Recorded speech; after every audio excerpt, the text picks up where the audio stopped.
Hey, I'm super excited to be here. I talk fast, got a lot of energy. We're gonna have a little bit of fun today. We're gonna be throwing around joy like confetti. Is everybody here okay with a little bit of joy? Starts with a J, ends with a Y. Okay, anybody allergic to joy? Nancy, you good with a little bit of joy? Okay, let's jump in then. Let's jump in on the deep end. I'm gonna share my screen and then we are off and running. Again, Nancy said this is a conversation, this is not a presentation. We call these Aussie rules. Video on if you can. We're gonna have a couple videos. It says everybody participates in breakouts. We're not going to have breakouts, but this is going to be a very, very active learning environment. What I would ask is that what's learned here leaves here. And if you hear something that you can take back to home or work, that's what we want. So that's it. So let's jump in and we're off and running. Mother Teresa, have you heard of her? I'm a big fan of Mother Teresa. She kind of sort of had made kind of a big impact, I thought. Mother Teresa, she said at one point in her life that peace begins with a smile. Peace begins with a smile. So we're going to have a little practice because I'm a little old school fella. I'm going to count to three, and I want everybody to give the biggest smile that you have given today. I want to smile so big they could see in the moon. I'm going to count to three, and Andy's going to take a big class photo. Are you ready? Andy, are you ready? I am. I'm going to count to three, and I want a big old smile. We're going to hold it for 5 seconds. 1, 2, 3. Let's go. Oh yeah. All That's right. That's the best looking group we've had today, Devin. I know, right? And we've had some good looking groups. All right. Now, we're going to talk about that a little bit, right? So we'll get you back a little memento. It looks like that when you show up and smile and people, what we send. But I'm pragmatic and I'm not tone deaf. Does everybody know we have a loneliness epidemic in the world right now? We've got more lonely humans on planet Earth than we've ever had. And we talk happiness, but I don't want to be not contextual to kind of sort of where we are. In fact, Gallup says that 1 in 5 employees worldwide was lonely the previous day.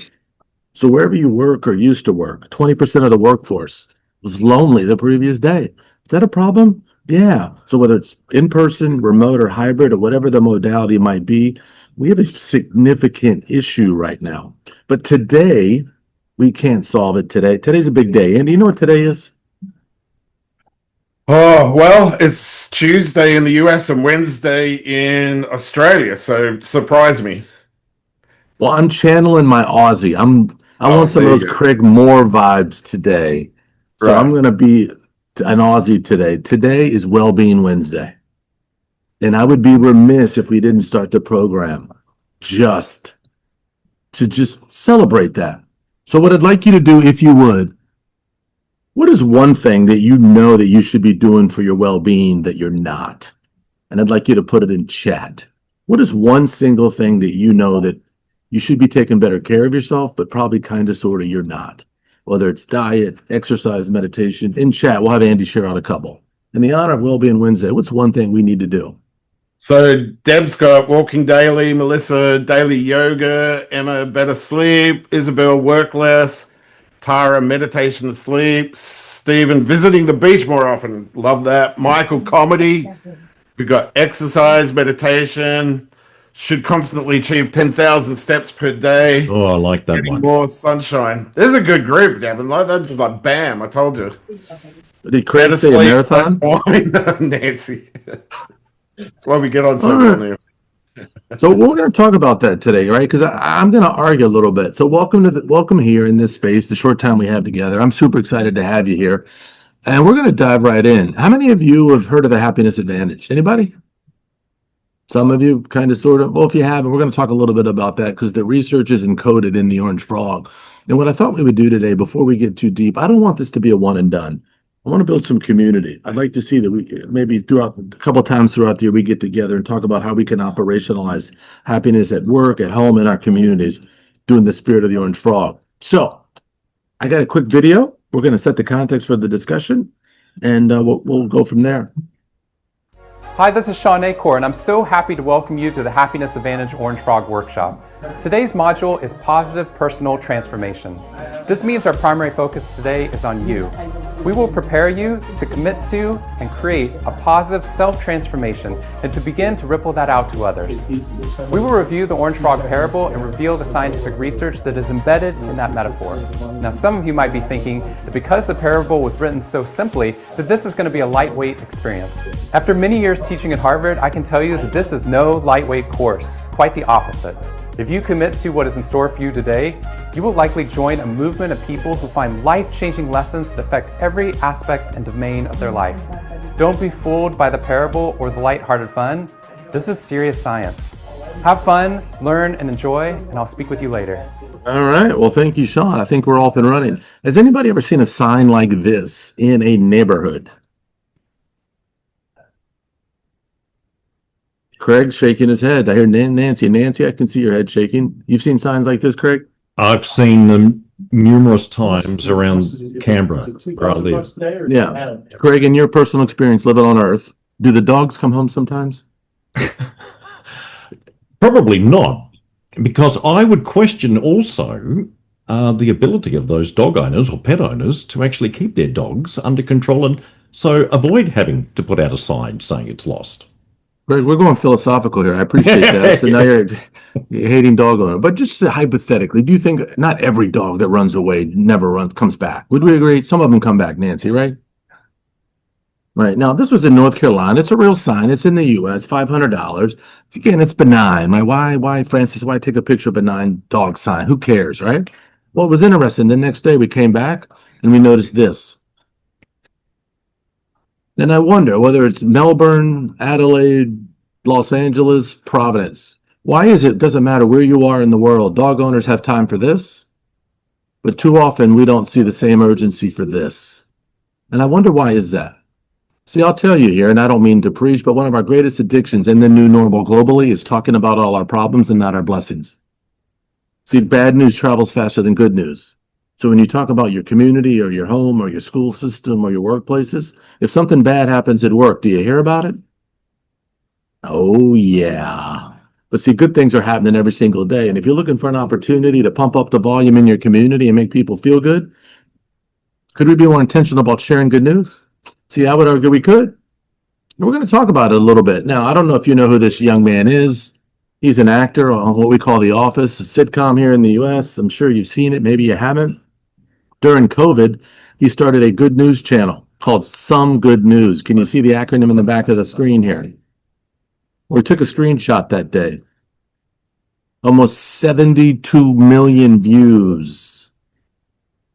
And he was sharing good news from around the world that had nothing to do with him. What does that clearly suggest? What it suggests to me, folks, is that we're starving for good news. Now, I'm not getting geopolitical here, but if you look around the world, it's disease, corruption, calamity. That's all we tend to talk about. And I'm saying if there's good things happen, you got to talk about it. So we're going to have a little practice. Andy, are they ready for a little practice? Oh, yeah, for sure. So I want everybody to grab your device, your phone. I want you to think about a human not expecting to hear from you today. And I want you to share something good, personally or professionally. What's good in the world, and I want you to share it with another human being right now, and you got 90 seconds. Doesn't matter how big or small, I want you to share some good news because the dog is home.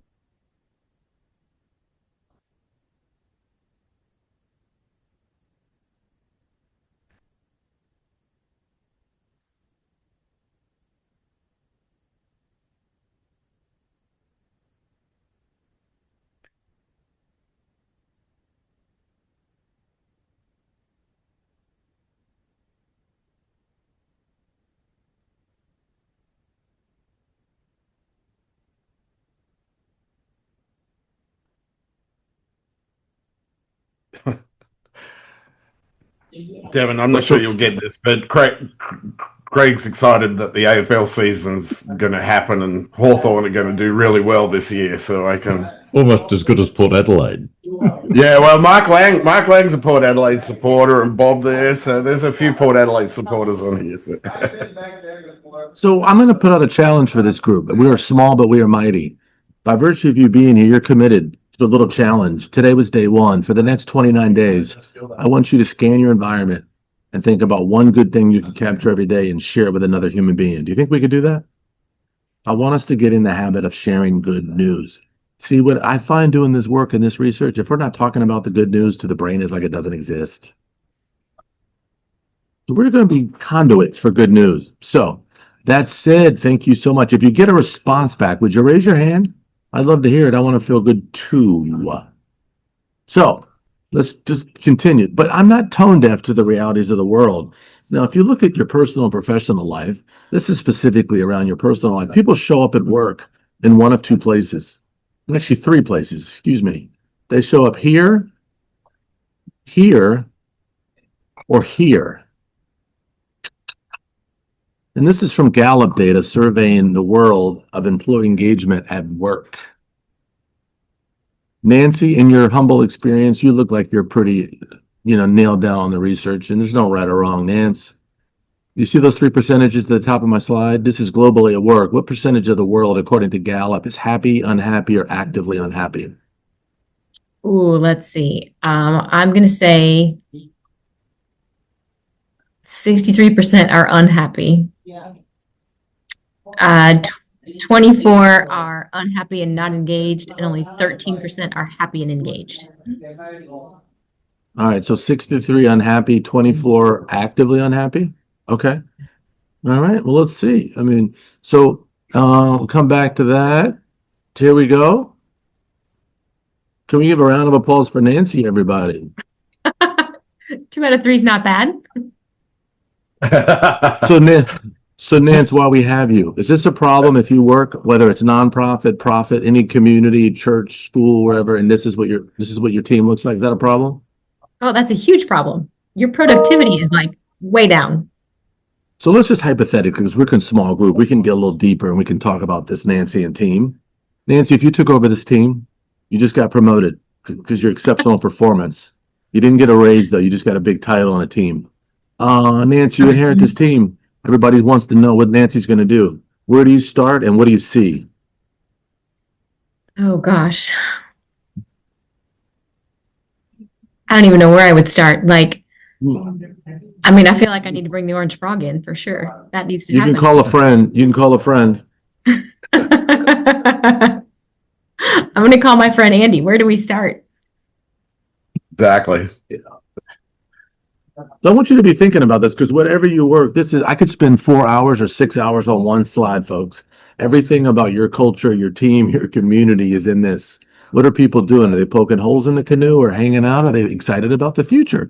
Now, this is really, really big stuff because it's not just here. Let's take it to Australia, right? This is not a U.S. problem. This is a global problem that folks right now are kind of sort of checked out right now. The world is heavy. So why does this matter? Well, I'll tell you why it matters really, really soon. Because happiness equals engagement. If I say to all of you, do you perform better when you feel better? Would you agree with that statement? If I say to you, are you at your best when you feel your best?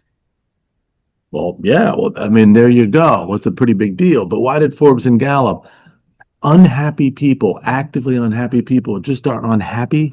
They're undermining the happiness of everybody else. Craig, in your personal experience, because I can see your pretty face, could one unhappy person bring down the mojo or the team morale? Definitely. Yes. So one person with a bad attitude or bad behavior, it's right. We know that can happen. So this is a really, really big deal because we're full of it. Now, again, doing a little research, again, even though I live in the US, it's globally. If you look at the data specifically around Australia, it's not much better. It's probably worse in the US. We have a global epidemic right now of employee disengagement, significant health cost, productivity cost, burnout, stress, mistakes, errors. You kind of sort of see it. If it was a dashboard, it'd be blinking red right now. So that's kind of sort of who we are. So the question is how big does this happiness thing have to be an organizational issue? Is it an organizational issue? I think so. So Harvard has been studying happiness, right? Wharton, University of Pennsylvania, has been studying happiness. GMBC has been studying happiness. So I ask you, with all that said, how do you treat a sick fish? Do you medicate the fish or do you clean the tank? What do you think, Nance? Well, depending on how bad it is, you might need to do both. Yeah, but I'm gonna just for the discussion, I'm gonna say we got to clean the tank because I'm gonna argue we don't have bad people. In many cases, we just have bad environments. Would you agree that most I would people are agree. pretty good, right? So we're gonna try to see if we can clean the tank a little bit. Now, that said, it's interesting as I follow the research. Does everybody see this elderly man? And I don't know what elderly is, but he's older than me. He's about to climb these stairs, and he's got his right hand on the rail, and he's about to climb up something. Does anybody know what he's about to walk up? What those look like? These black and white things? What do those resemble? Anybody?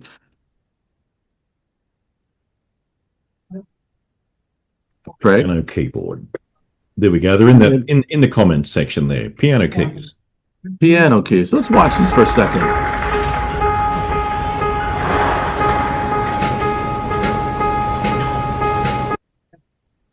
Which is interesting, right? When they were stairs, no one took the stairs. When they're piano keys, 66% increase in taking the stairs because they play, well, I don't know, because they're piano keys. Inquirer minds want to know why. Why would piano keys induce people to take the stairs? Any thoughts around that? Andy, if anything's in chat, feel free to share and jump in. For sure.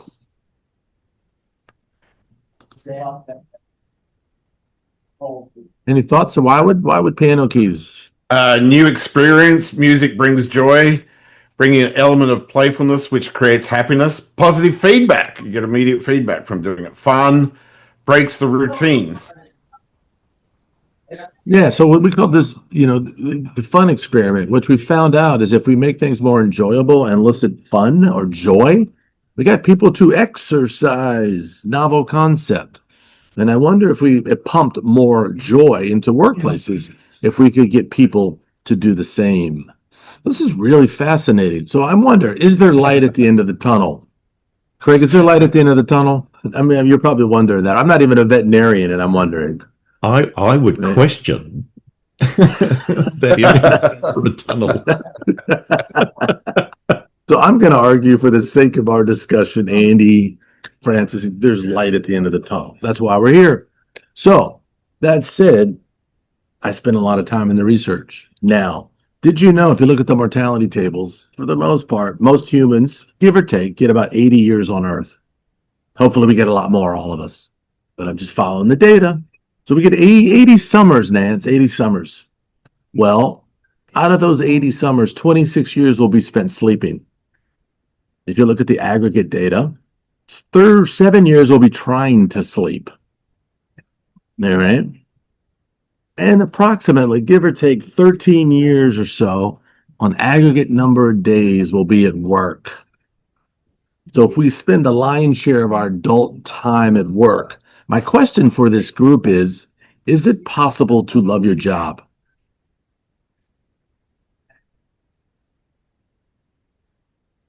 Okay, that was really enthusiastic. Anybody else?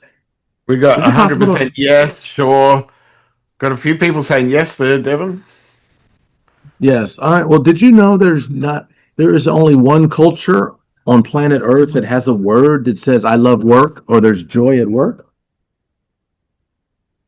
Is there a word we don't have a word that says I love work or there's joy at work. If there's no word for it, what does that suggest about the concept?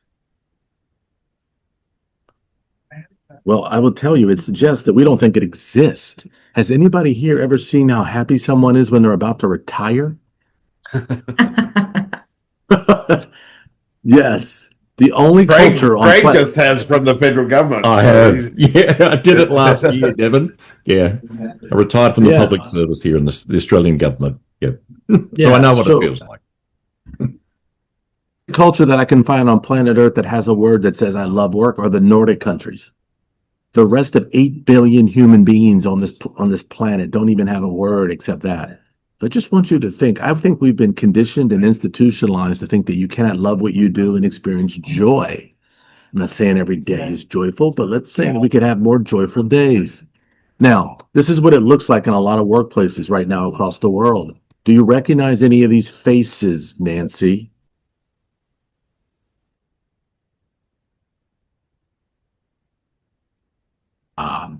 This is the current state of employee engagement right now across the world. So if that's the, what do we do about it? Right? So with everything I just said, and I'd love you to put it in chat, and I'll have Andy share everything that's going on in the world. Craig retiring. Are you A, B, C, or D? How are you really doing? Not the work.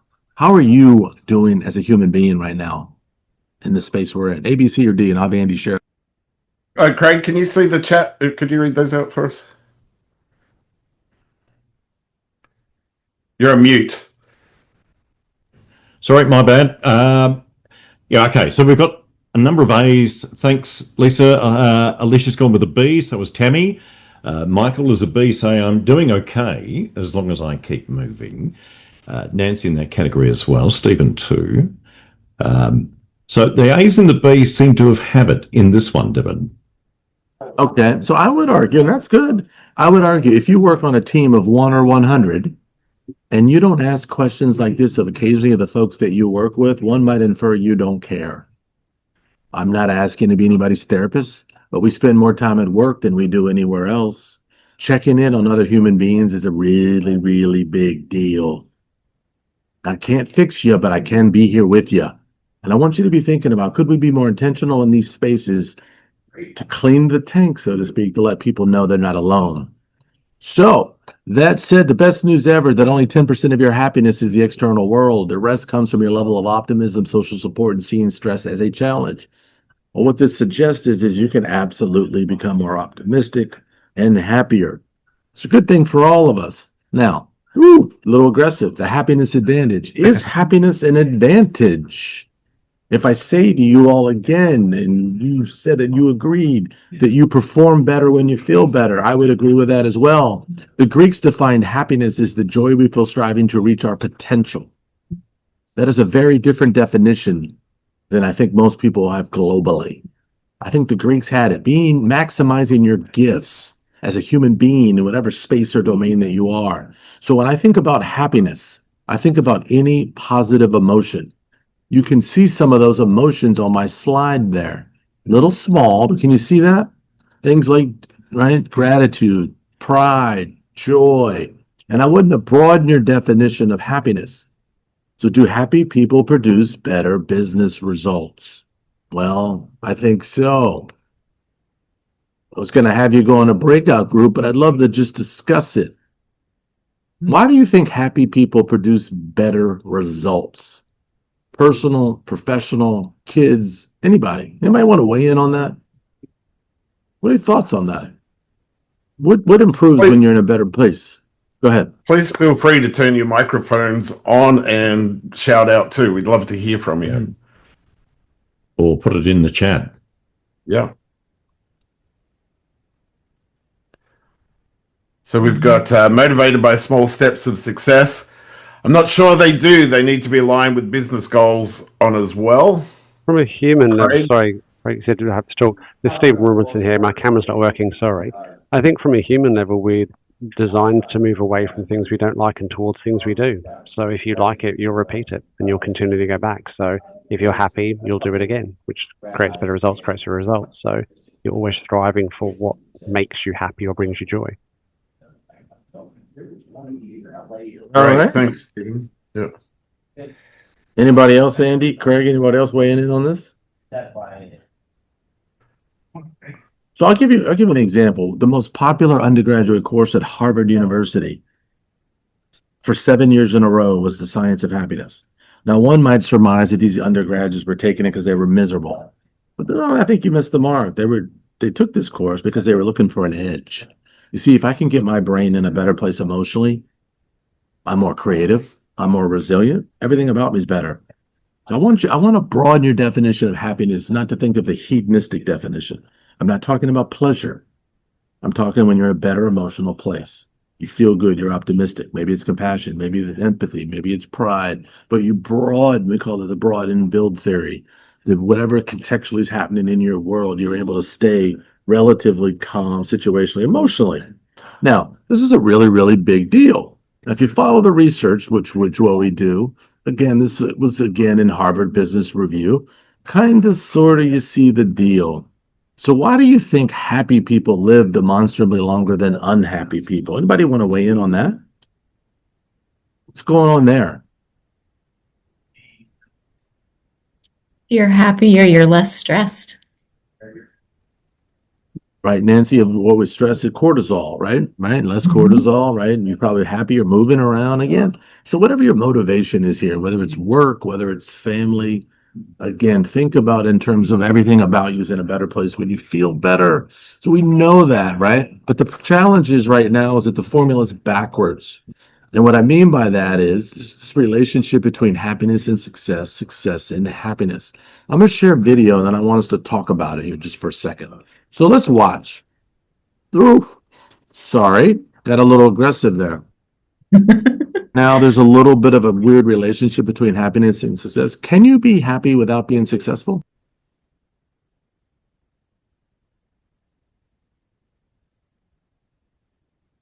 Any thoughts around that? Now, I know all of you have been so successful, it's really even hard to contemplate, right? Because your careers have been just so fabulous. But can you I think if you're resilient, you can be. I think you can take, if you're happy, you're not getting the results, but you've got a long-term destination, you can continue to be happy. It's just what your focus is on. I love that. I think that was Mark, right? I mean, I've been married 30 years, right?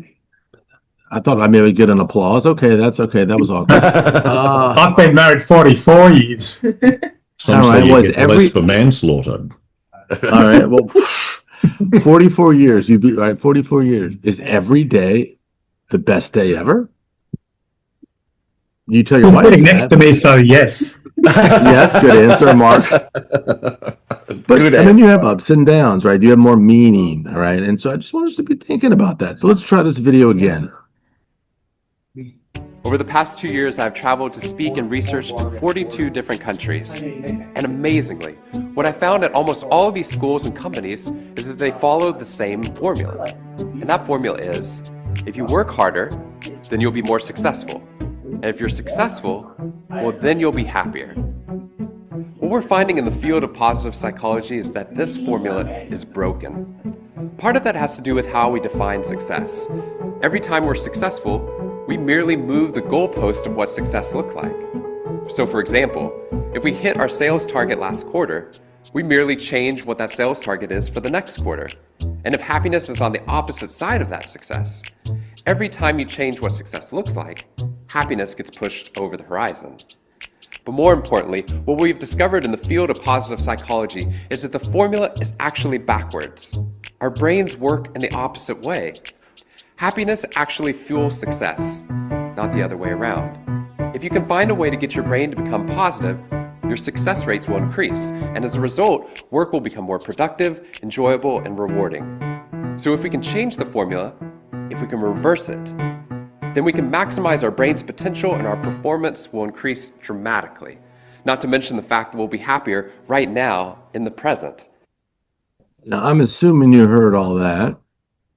So traditionally, at least my experience and the research bears it out, most of us have been taught that we work really hard, go to school, get an education, get a good job, and then we can be happy. But that's not how the brain works. When we're in a better emotional place, the brain works better and success follows.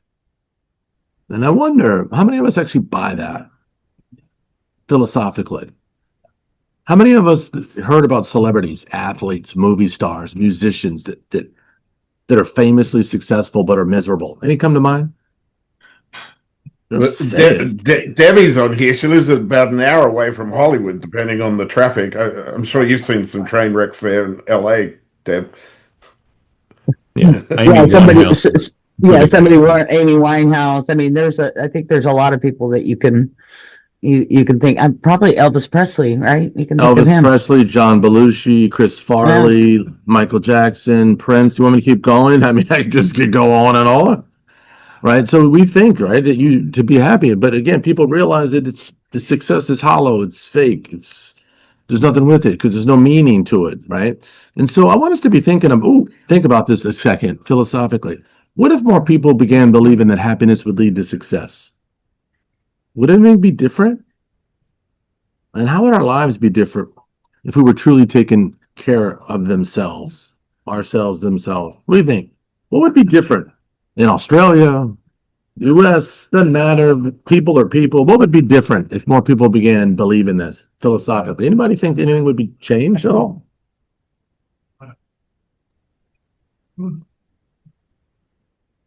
Mark's written in the comments there, higher self-esteem. Devin, that's a great comment. I I love think that. higher self-esteem, people would be doing things that make them, again, happier, but also I think they're, maybe I'm optimistic, less crime, less, people committing suicide, things like that, right? So that's what I think.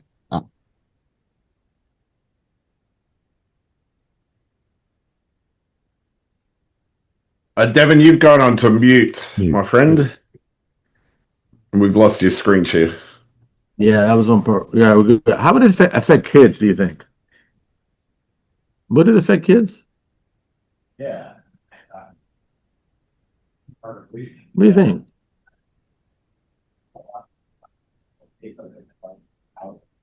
No? Yeah, Yes? What do you think? Melissa's got less anger. Certainly see that. Schools. Yeah, I don't know if anybody has seen the data. Debbie, you might have seen it, right? I teach at San Diego State. I got more mental health challenges right now at the university than I've ever had. I've got more young people depressed, lonely, disconnected, lack of agency, lack of hope than ever. Right? And these are people coming out. Yeah, in Australia, it's one of the reasons why the federal government has banned children under the age of 16 from certain social media platforms because of the bullying, self-esteem, not being able to escape the judgment, all of those sorts of things. So in one sense, our government down here has decided that it's going to put the health interest of children over the algorithms of large tech. No, if you haven't, there's a really good book. Again, this is not news to anybody, called The Anxious Generation. Has anybody read that book? It's really, really good. The Anxious Generation. It talks about what you're just describing here. That we've got more friends online than we have in the real world. And we know human beings, right? Yeah, negativity is absolutely contagious, right? If you hang around negative people, you tend to scan for negativity. The brain finds what it scans for. So just interesting stuff. I just wanted to, we have not that much time, but to think about it again, because too many people think to be happy, you have to be successful. And we're going to redefine that. Now, I don't know how many of you have seen the TED Talk by my friend Shawn Achor. Just got a snippet here we're going to share with you this evening, and we'll talk about it. And you give me a thumbs up to make sure you can hear it in a second.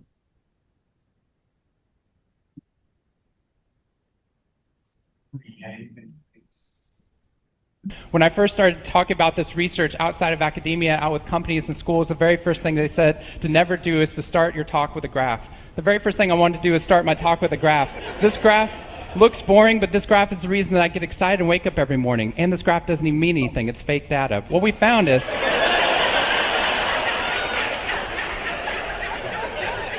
if I got this data back studying you here in the room, I would be thrilled because there's very clearly a trend that's going on there, and that means that I can get published, which is all that really matters. The fact that there's one weird red dot that's up above the curve, there's one weird in the room, you know who you are, I saw you earlier. That's no problem. That's no problem, as most of you know, because I can just delete that dot. I can delete that dot because that's clearly a measurement error, and we know that's a measurement error because it's messing up my data. So one of the very first things that we teach people in economics and statistics and business and psychology courses is how, in a statistically valid way, do we eliminate the weirdos? How do we eliminate the outliers? So that we can find the line of best fit, which is fantastic if I'm trying to find out how many Advil the average person should be taking, too. But if I'm interested in potential, if I'm interested in your potential or for happiness or productivity or energy or creativity, what we're doing is we're creating the cult of the average with science. If I ask a question like how fast can a child learn how to read in a classroom, scientists change the answer to how fast does the average child learn how to read in that classroom, and then we tailor the class right towards the average. Now, if you fall below the average on this curve, then psychologists get thrilled. because that means you're either depressed or you have a disorder or hopefully both. We're hoping for both because our business model is if you come into a therapy session with one problem, we want to make sure you leave knowing you have 10. So you'll keep coming back over and over again. We'll go back into your childhood if necessary, but eventually what we want to do is to make you normal again. But normal is merely average. And what I posit and what positive psychology posits is that if we study what is merely average, we will remain merely average. Then instead of deleting those positive outliers, what I intentionally do is come into a population like this one and says, why?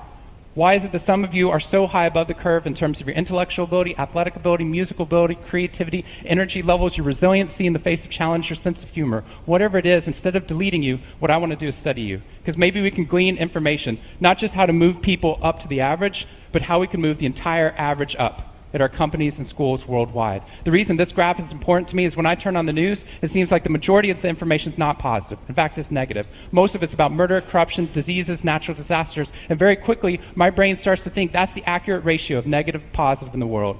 What that's doing is creating something called the medical school syndrome, which if you know people who have been to medical school during the first year of medical training, as you read through a list of all the symptoms and diseases that could happen, suddenly you realize you have all of them. I have a brother-in-law named Bobo, which is a whole nother story. Bobo married Amy the unicorn. Bobo called me on the phone from Yale Medical School. And Bobo said, Shawn, I have leprosy. Which even at Yale is extraordinarily rare.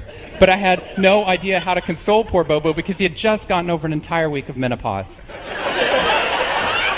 See, what we're finding is it's not necessarily the reality that shapes us, but the lens through which your brain views the world that shapes your reality. And if we can change the lens, not only can we change your happiness, we can change every single educational and business outcome at the same time. Sorry, I was on mute. What's interesting about that is he said if we change the lens, we can change every single business and educational outcome. What does that mean? What is the lens he's referring to? Anybody want to weigh in on that? If we change the lens, we can improve every single business and educational. The framework, the criteria, our worldview, just the way we reference everything, and whether we see it as a positive, a negative, or indifferent or irrelevant. And where does that come from, Mark? That view, that perspective you're referring to? I think it comes through our world experience. I suppose, obviously, the way we've been brought up, whether we have had experienced success and actually earned it. I think there's a number of things like that. But I think a lot of it gets back to experience and our willingness to adjust as well. Yeah, I mean, if you look at the research, which was what I have, 50 to 70% of behavior is based on your environment. Yes, and the question, like the example is, why is Andrew Mountbatten the way he is? Entitlement, the way he's brought up. Yeah, all right. So again, a big part of, and again, not to get philosophical, but some of us hit genetic lottery. Parents who were nurturing and loved us and cared for us and hugged on us and looked for us, and other people didn't. But the point of it is you can do something about it. So this is why this research is so fascinating. I'm going to share my screen here because looking at this, sometimes being happy is that orange dot. Has anybody ever felt, if you're too happy at work, Debbie, Mark, Nancy, what do people say to you or how do they treat you in the real world sometimes? If you show up optimistic and ready to dominate the day, Mark, what do people say to you or treat you? You're not realistic. Yeah. Tara's got calm down. I love that. I hear a Deb, lot how of about that. You are too much. Back down. You're too much. How about Nancy? Ever heard anybody kind of go ahead? This Debbie, I think some of it is, in my office right now, I don't have my background, I have a background on, but my entire office is orange frog. Just so you know, I have orange frogs everywhere. It's very orange. And people kind of sometimes think that maybe I'm not as serious as enough, and being so positive and really reflecting that down in how I come out. But once they figure out what I'm all about, it's all good. Yeah. So Devin, Isabel said, I enjoy my work, and people may say you need to get a real life. Oh, that's really constructive discourse. You need to get a real life. Oh, thank you. Yeah. But I have found doing this, it's sometimes being happy, depending on the environment, which Mark Lang and I were talking about. This is how you get treated sometimes.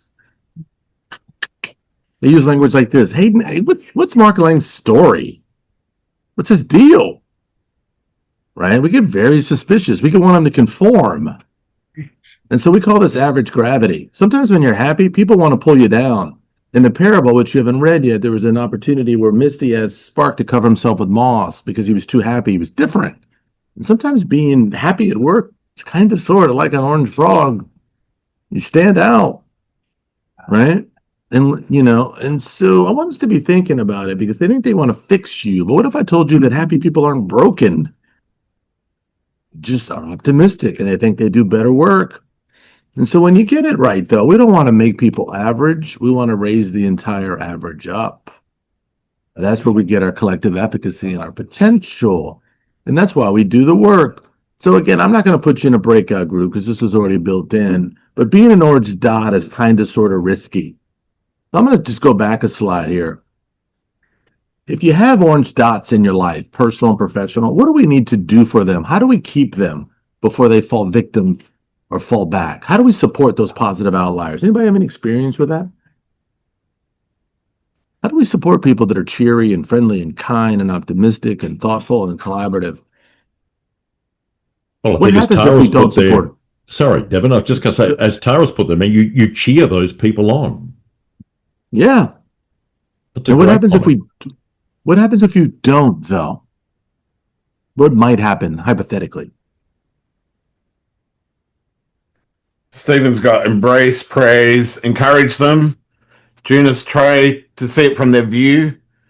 Markling, they leave, move to the norm. They'll fall to the level of others. Oh, isn't that the truth? We go, what happened if, what happens is depending on the environment, they either fall back or they leave. They fall down or they leave. And I want us to think about whatever workplaces, communities, churches, whatever we're in, do we have any orange dots in our life right now?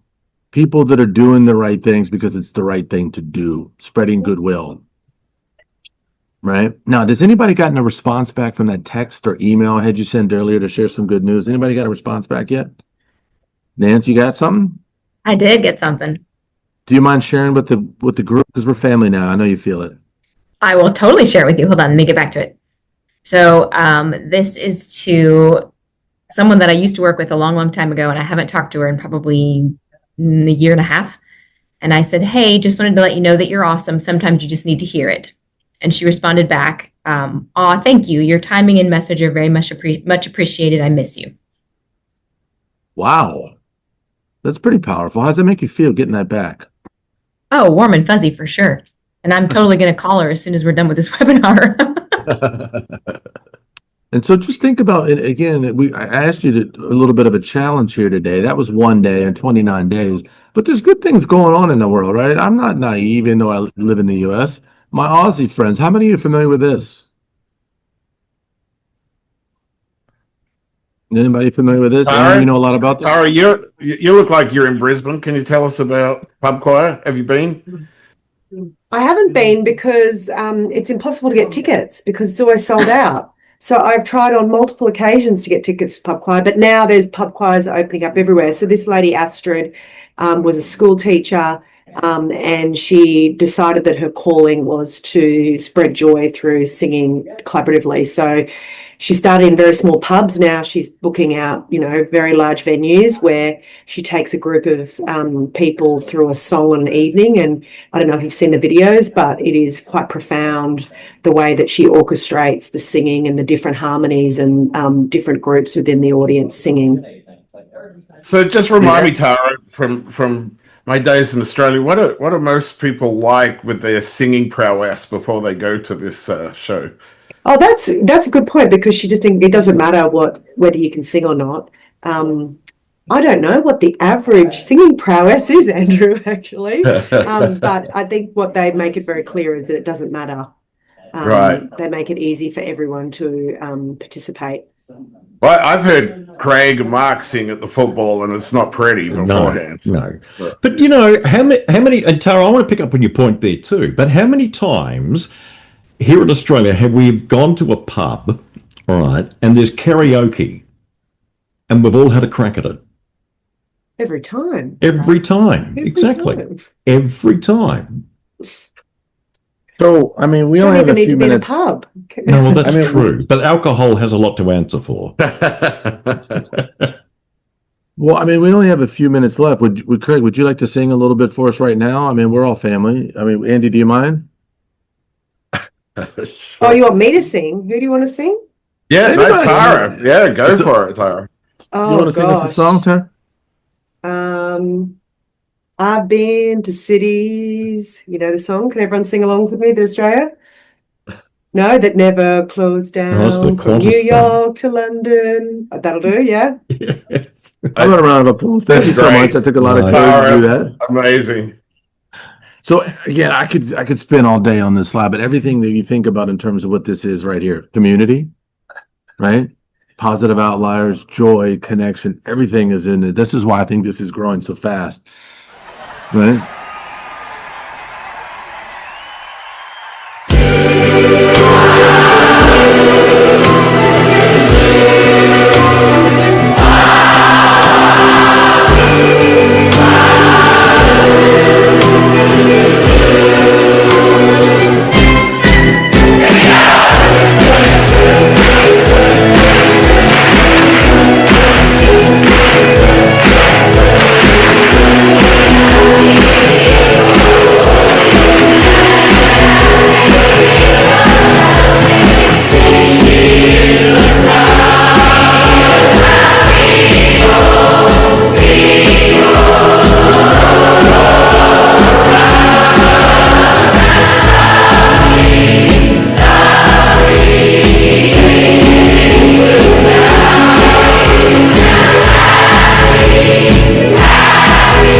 Is that pretty amazing or what?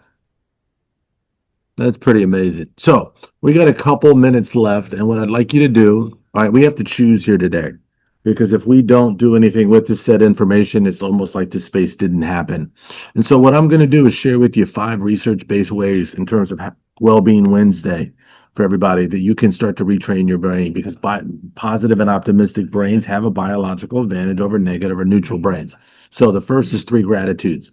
That's where you would write down 3 different things you're grateful for every single day for a minimum of 21 days. Ideally 30, but I'll give you 21 because we're using that as a placeholder, even though it takes longer to build a habit. And number 2 is the doubler. The doubler is journaling.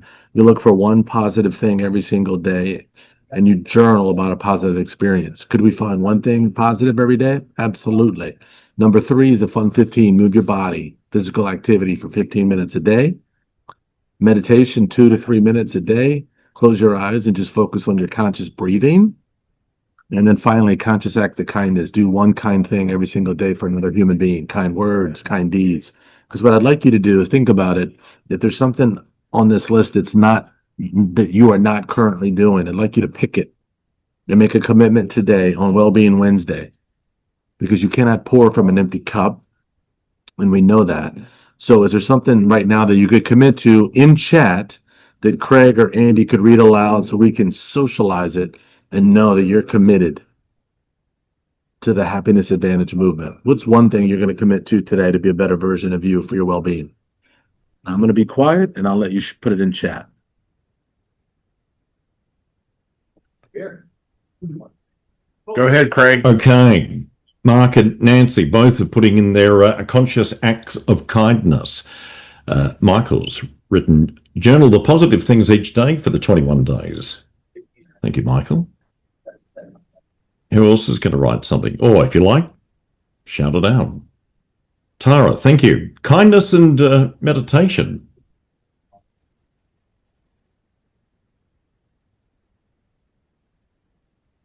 Stephen's also going down the meditation path. All right. I like the idea of Michael's writing a journal, because then it's like if you write it down, it's almost like it's written into your head to do. That's nice. That's exactly right. So what happens with the doubler, it was called the doubler because when you write it down, you get it twice. You have a positive experience and you relive it in the brain. So it's really powerful. All right. Well, folks, you're ready to commit. I'm excited.